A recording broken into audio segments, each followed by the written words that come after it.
I've come from a football town, everything is loud.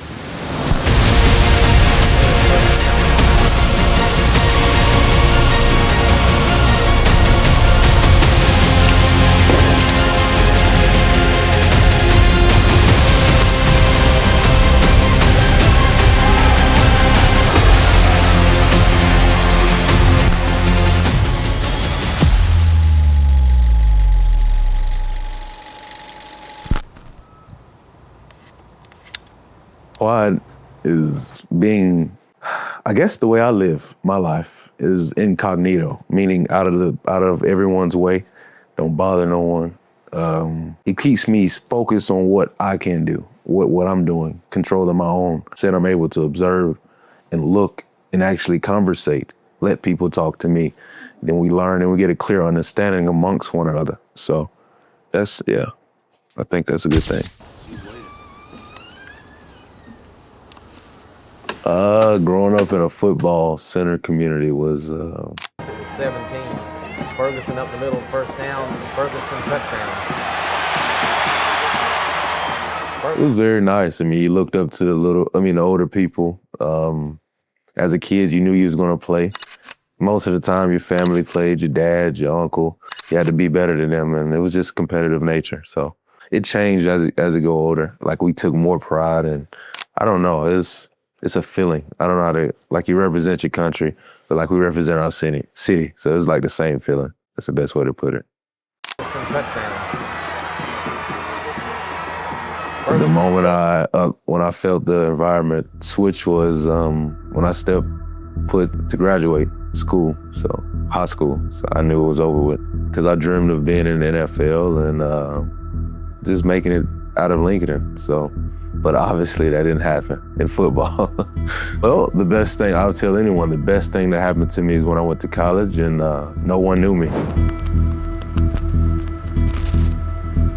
And that was the most humbling experience I ever went through. And it made me realize that your town may love you, but who are you as a person? You gotta switch who you are and become better.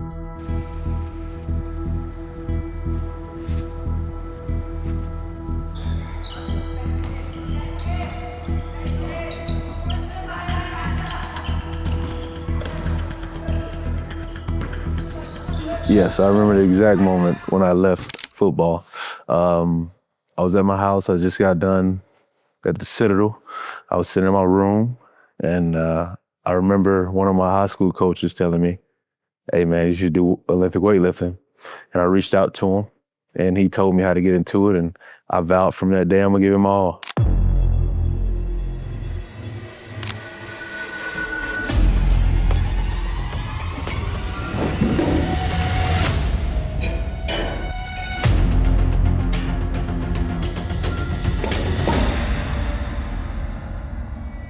I just knew I still have this competitive nature in me. I knew it was time to be over with it.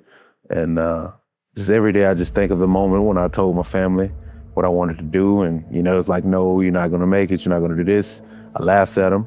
I told them I am gonna make it. I am gonna do this, and that just goes to show you gotta show up every day and believe in yourself, believe in one.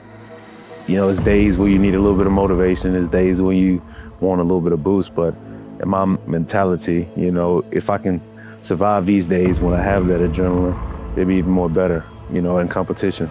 But it's hard every day, because like today is cold, but some days I have to go out there and train, But thankfully, I got a lot of connections now. I'm able to go to different gyms around the area, although I have to drive an hour, but it's better than being in 20-degree weather lifting.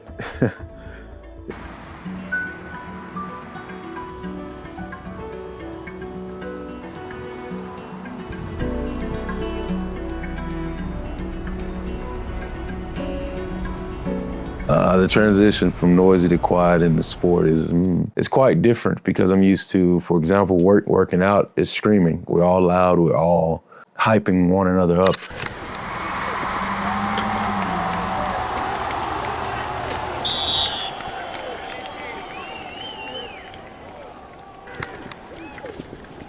But in terms of weightlifting, you don't supposed to cross, in front of someone like an etiquette and stuff. I never knew about that until I got into it.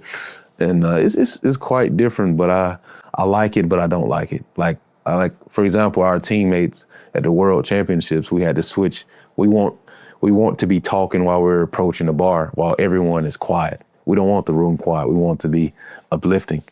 So that's the type of environment we like to bring. Mm-hmm.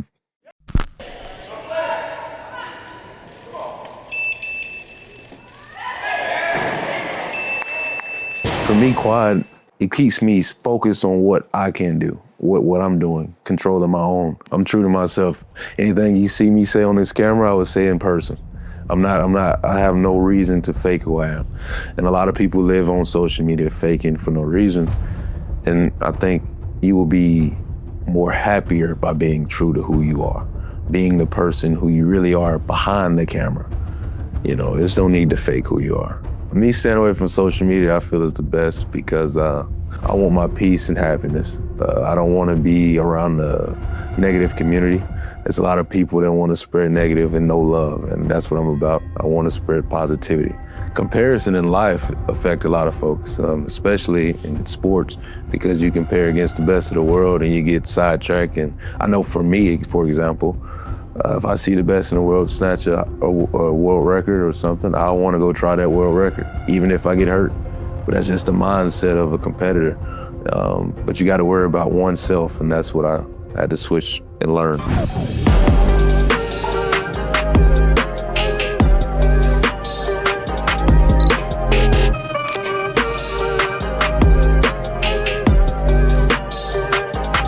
Normally I wake up and I drink a greens drink. I wake up around 5:36, drink a greens drink, and I eat like 6 eggs afterwards and go train.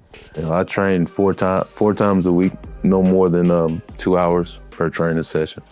Come back, shower, whatever, then probably go play basketball.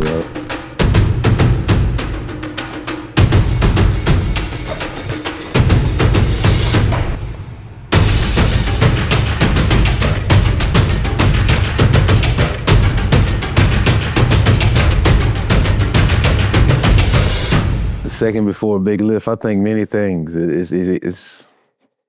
It can either be dependent upon the day, but in a competition sense, I think more so just be patient, you know, because I get so amped up and I overdo it, pull it. I think I am strong enough, you know. A lot of people think the weight is too heavy and then they start to switch their technique or switch different things. I just try to keep everything the same as I can. Even now, I even visualize how I'm going to be when I go to my next competition. From the moment I wake up, from the time I step foot, I visualize the crowd. I visualize everything leading up into it. I just visualize me making lifts. You know, if you think negative thoughts, more so the negative thoughts will come true. The more positive come true. So that's what I believe in.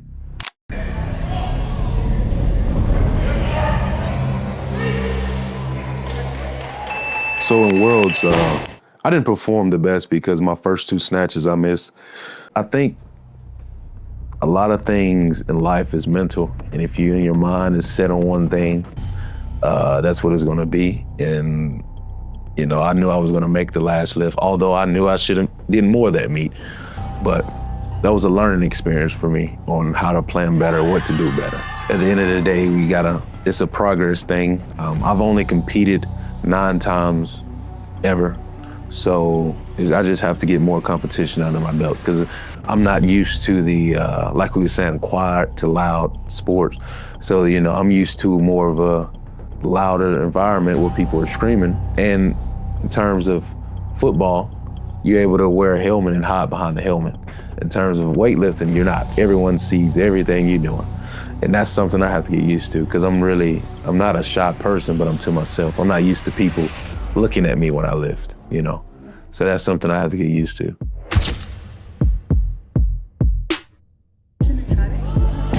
Family means everything to me. I live and die for my family, you know? That's the people that brought me in this world, you know, and I'm there for them, whatever. I think having a family is successful, a man who loves his family, a man who provide and enjoy time. I mean, that's my purpose in life, I feel.